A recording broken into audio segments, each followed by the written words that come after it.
Arin Hale never imagined that one careless joke on a sunlit afternoon would flip his entire life upside down. He had said it casually, half laughing, half exhausted, unaware that his words were about to invite a storm of change into his quiet world.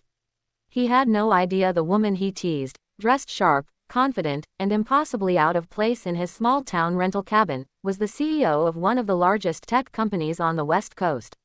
And he absolutely never expected her knock on his door less than 24 hours later, suitcase in hand. If you believe in kindness, second chances, and unexpected miracles, make sure to like, comment, share, and subscribe to Heartbeat Tales, right now. Your support truly keeps these stories alive. The day before everything shifted, the sun was pouring warm gold across the wooden railing of Arin's porch as he helped his daughter little Sana tape her broken science fair project back together. It had been a long week. Extra shifts at the auto shop, school meetings, late-night dishwashing, and the exhaustion on Arin's face was beginning to look permanent. When the rideshare car pulled into the driveway next door, he wasn't expecting anything unusual. But then she stepped out, tall, polished, a presence that didn't just walk, but arrived. Her name, she later introduced, was Mara Castile. She had rented the cabin next door for a 2-week escape from her overloaded corporate life. The moment she approached the fence to ask Arin if the cabin's Wi-Fi password was written somewhere, he felt a strange jolt of meeting someone who didn't belong yet somehow fit instantly into the picture.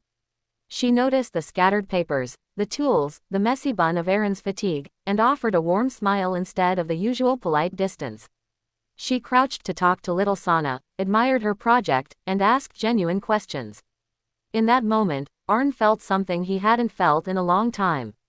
Scene. They ended up talking for hours under the afternoon sun about life, burnout, losing themselves in responsibilities, and the quiet loneliness that creeps in even when you pretend everything is fine. And somewhere in that unexpected bond, Arin lightly joked, "If you ever get tired of everything, you could just move in here. We've got chaos, but at least it's honest." Mara laughed, a real unguarded laugh, and he thought the moment would fade like any passing conversation. But she looked at him with an expression that was part curiosity, part longing, part something he didn't dare name. He never expected her to take the joke seriously. The next morning, bright, warm, alive with the chatter of birds, Arin opened his door to find Mara standing on his step with a suitcase and eyes that held both fear and determination. She told him she had resigned as CEO at midnight. She said she hadn't slept in months. She said the pressure was killing her spirit. And she said she wanted for once in her life to choose something human instead of something profitable. Arin didn't know what to say. He stood frozen while Sana squealed happily at the sight of Mara and hugged her legs like she'd been part of the family forever. That simple embrace made something inside Mara break and heal at the same time. Arin could see tears gather in the corners of her eyes. Even as she tried to hide them, she told him she didn't come expecting anything. No romance, no favors, no rescue. She just wanted a place where she could breathe. A place where no one expected her to be perfect. Arin thought about his own fears, raising Sana alone after losing his wife, believing happiness wasn't something meant for him anymore, and the guilt that clung to him every time he felt joy. But when he looked at Mara, he realized she wasn't asking for his strength. She was offering her presence. Life over the next days became a gentle rhythm. Mara helped Sana with homework, cooked dinners that somehow restored warmth to their little home, and spent her evenings sitting with Arin on the porch steps, watching the sun melt behind the rooftops. She confided in him the pressure she had carried for years, the loneliness at the top, the emotional exhaustion she had kept hidden from the world. Arin shared the hurt he carried quietly in his chest, the grief he never gave himself time to heal.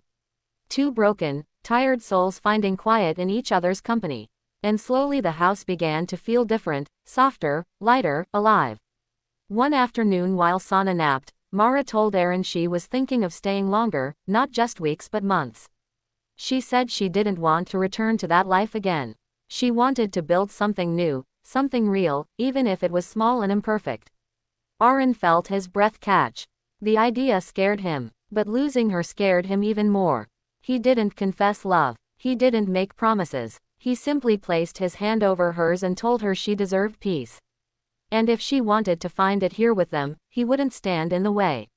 She leaned her head on his shoulder. And for the first time in years, Arin felt the weight on his chest lift. If this story touched your heart, please like, comment, share, and subscribe to Heartbeat Tales. Your support helps us bring more emotional stories to life. Special request.